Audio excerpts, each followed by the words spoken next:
আইএমএফের ঋণের অর্থ ছাড়ে নতুন সরকারের সাথে চলছে আলোচনার প্রস্তুতি। প্রধানমন্ত্রী তারেক রহমানের সাথে বৈঠক করবে সংস্থাটির উচ্চ পর্যায়ের একটি টিম। মূলত ঋণ কার্যক্রম চলমান থাকবে কিনা তা নিয়েই হবে আলোচনা। সামনে আসবে বকেয়া 2 কিস্তির ঋণ ছাড় এবং শর্ত পরিপালন প্রসঙ্গ।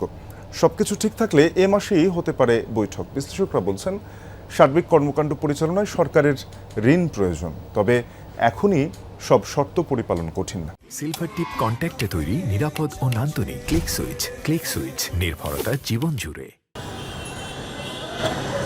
বাংলাদেশের জন্য 2023 সালে $470 কোটি ঋণ অনুমোদন করে আইএমএফ। এ পর্যন্ত ছাড় হয়েছে সেই ঋণের 5টি কিস্তি। প্রথমে $470 কোটি ঋণ চুক্তি করে বাংলাদেশ, পরে কিছুটা বৃদ্ধি পায় ঋণের অঙ্ক। এখন মোট ঋণ দাঁড়িয়েছে $550 কোটি। গেল জুন পর্যন্ত ছাড় হয়েছে $360 কোটি। অন্তর্বর্তী সরকারের সময়ে ঋণের 2টি কিস্তির অর্থ ছাড় আটকে দেয় আইএমএফ। মূলত নির্বাচিত সরকার পর্যন্ত অপেক্ষা করতে চায় এই ঋণদাতা সংস্থা। তবে অর্থ ছাড় না করার পেছনে কাজ করে শর্ত পূরণ না হওয়ার দিক। অভ্যন্তরীণ আয় বা রাজস্ব আদায়ে তেমন সাফল্য নেই। এনবিআরে সংস্কার চলমান থাকলেও বাড়েনি রাজস্ব আদায়।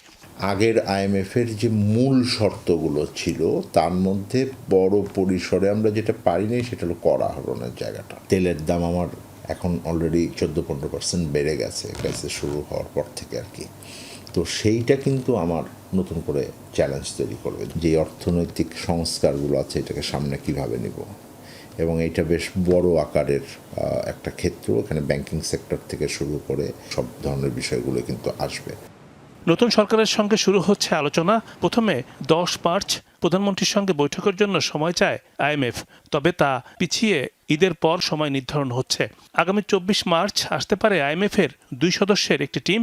প্রশ্ন হচ্ছে, ঋণ সহায়তা এখন সরকারের জন্য কতটা প্রয়োজন? বাজেট বাস্তবায়ন করতে গেলে তো তাদের সমর্থন, সহায়তা এগুলো সবই লাগবে।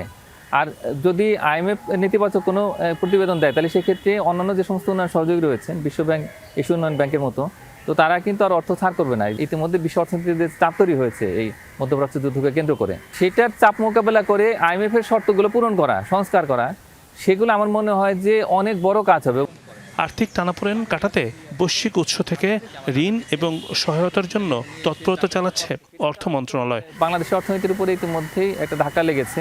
রিমন রহমান, যমুনা নিউজ, ঢাকা।